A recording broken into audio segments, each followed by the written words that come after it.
اور پھر کیا ہے آج کی باتیں شروع کریں؟ بسم اللہ۔ حضور یہ سوال ایک غیر احمدی خاتون نے کیا ہے. وہ کہتی ہیں کہ رسول پاک صلی اللہ علیہ وسلم نے جہاں 73 فرقوں کی بارے میں پیشگوئی فرمائی ہے ان میں 72 فرقوں کے بارے میں سخت الفاظ استعمال ہوئے ہیں اور انہیں جہنمی تک فرمایا ہے. جی میں سوچتی ہوں کہ 72 فرقوں میں بہت سے نیک انسان ہیں، کیا وہ صرف اس لیے جہنمی ہوں گے کہ ان کا تعلق 72 فرقوں سے ہے؟ اور احمدی 73واں فرقہ ہے، کیا وہ اس لیے سارے جنتی ہوں گے؟ نہیں، یہ مفہوم نہیں سمجھی وہ، حالانکہ میں کئی بار اس کی وضاحت کر چکا ہوں. جب عمومی فتویٰ لگایا جاتا ہے تو اس کا اثر ہر فرد بشر پر جو اس عمومی فتوے کا حصہ نہیں ہوا کرتا، بلکہ استثناء ہوتے ہیں، اور وہ استثناء کا قانون ہر مذہب پر برابر صادق آتا ہے. چنانچہ قرآن کریم میں باوجود اس کے کہ یہ فرمایا گیا کہ ان الدین عند اللہ الاسلام، پھر فرمایا کہ لن یبتغی من الغیر ومن یبتغی غیر الاسلام دین فلن یقبل منہ، جو غیر دین اسلام کے سوا کوئی کسی طرح ابتغاء کرے گا، کسی اور چیز کو چاہے گا، اس سے قبول نہیں کیا جائے گا. اتنا قطعی فتویٰ، اور اس کے باوجود قرآن کریم فرماتا ہے کہ جو بھی ایمان لائے، تفصیل ہے رسول اللہ صلی اللہ علیہ وسلم پر، پھر یہودی، پھر عیسائی، پھر دوسرے اہل کتاب جن کا معین علم نہیں لیکن عموماً ان کو کس عنوان کے نیچے صابی گنتے تھے. صابی اور صابین سے مراد ہے متفرق اہل کتاب جن کے کسی زمانے میں جن کو کتابیں ملی تھیں پھر وہ ان سے ہٹ گئے.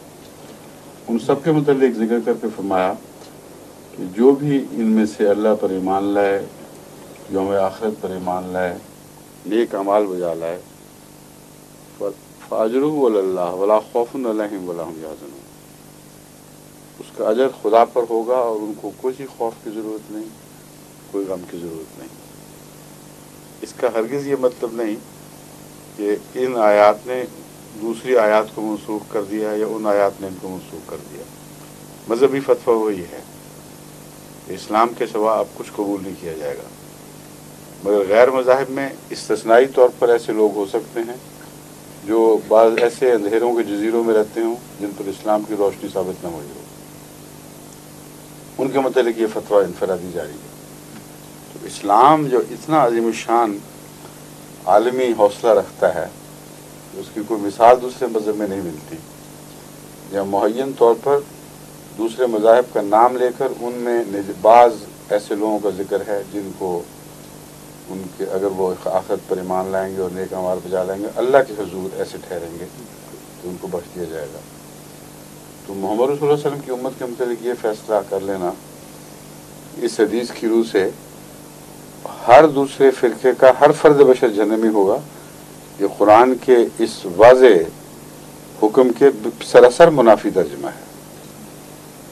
اور کبھی بھی میں نے اس ترجمے کو قبول نہیں کیا، بلکہ واضح طور پر اعلان کیا ہے کسی احمدی کو یہ حق نہیں کہ وہ یہ فیصلہ دے کہ احمدیوں کے سوا باقی تمام مسلمان فرقوں سے تعلق رکھنے والے ضرور جہنمی ہوں گے.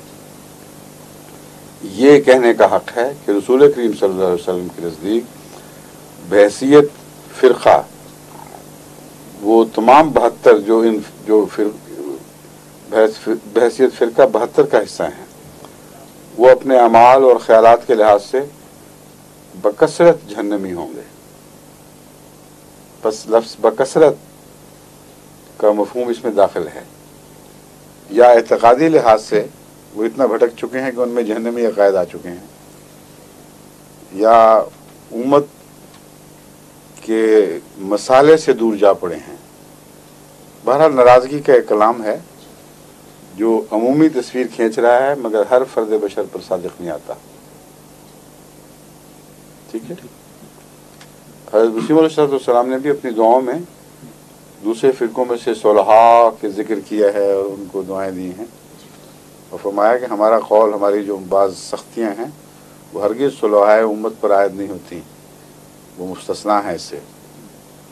تو حضرت مسیم علیہ السلام بھی خود اس سے یہی مطلب سمجھتے تھے جو میں بیان کر رہا ہوں. فرمائیے. اور میرا سوال یہ ہے کہ جو انگریز قوم کے بارے کہ یہ جو ہیں بہت ایک کامیاب قوم ہوئی ہے باوجود کہ بہت چھوٹا ملک اور چھوٹے ہونے کے، اور اس میں کیا ان میں کوئی خاص خوبی ہے جو دوسری قوموں میں نہیں پائی جاتی؟ کیا لگتا ہے آپ کو؟ خوبی تو ہے ایسی کچھ ہے، مگر کیا ہے جو آپ کا کیا خیال ہے؟ میرا خیال ایک تو آرگنائزڈ ہے، آرگنائزیشن کی بڑی، وہ تو جرمن بڑے آرگنائز ہیں، ان سے زیادہ آرگنائز ہوتے ہیں. عدل کا ان کا ایک زمانے میں ہے تھا ان کا بڑا عدل اور انصاف کا. یہ اصل میں جتنی بھی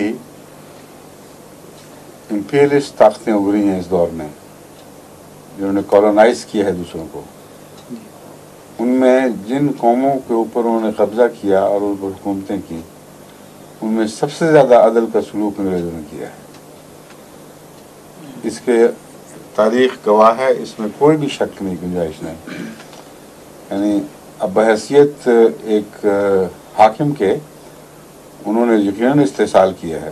کوئی حاکم بھی دنیا میں کسی اور جگہ حکومت کے شوق میں جا کے حکومت نہیں کرتا بلکہ استحصال کرتا ہے. ایک زمانہ ایسا تھا گزشتہ تاریخ کے دور میں جہاں قومی اقتصادی محرکات کی بجائے ایک بادشاہ کی انا اور اس کی یہ تمنا کہ میں حاکم بن جاؤں سب دنیا کا، یہ اس کو بڑے بڑے حملوں پر مجبور کر دیا کرتی تھی. جس طرح سکندر اعظم نے قوم کی اقتصادی حالت کی خاطر وہ دنیا فتح نہیں کی، بلکہ اس زمانے میں ایک بڑے بڑے بادشاہوں کی انا کا ایک حصہ تھا. جتنا بڑا ملک کسی کو نصیب ہوگا اتنا بڑا بادشاہ بنے گا، تو سب دنیا میں تخت تاراج کرتے پھرتے تھے. یہ وہ دور نہیں ہے. یہاں جتنی بھی کالونائزیشنز ہوئی ہیں، یعنی بعض استعماری طاقتوں نے دوسرے ممالک پہ قبضہ کیا ہے، بلا شبہ اس سے اقتصادی فائدے حاصل کرنا تھا. اور ان کی لڑائیوں کا آغاز ہی تجارتی کمپنیوں کے ذریعے ہوا ہے. ایسٹ انڈیا کمپنی اور اس کے بغال پہ فرینچ کمپنیز جو تھیں، اسی طرح مختلف ان کے آپس کے تجارتی مفادات تھے. جب وہ ٹکرائے ہیں پھر فوج کشیاں ہوئی ہیں، اس کے بعد پھر کالونائزیشنز ہوئی ہیں. تو یہ ہے اصل بات. ان سب میں جتنا انصاف انگریز نے کیا ہے اتنا کسی اور نے نہیں کیا، اس میں کوئی شک نہیں. بلکہ جب انگریزی حکومت ختم ہوئی تو کئی لوگ مدت تک یہی یاد کرتے رہے کہ آزادی تو مل گئی ہے مگر انصاف اٹھ گیا. اور اب تو ان کے ملک میں بھی انصاف کو زخم پہنچ گیا ہے. بدقسمتی ہے بہت بڑی. اس سے ہٹ کے حضور کے ذاتی مشاہدہ میں جو حضرت مسلم موعود کی زندگی آپ نے دیکھی؟ نہیں، یہ وہ موقع نہیں ہے، یہ سوال جو میری اس قسم کی باتیں کے لیے نہیں. ہاں جی، کوئی اور عمومی سوال کریں. سیرت کے اوپر مضمون شروع کر دیں یا نہیں؟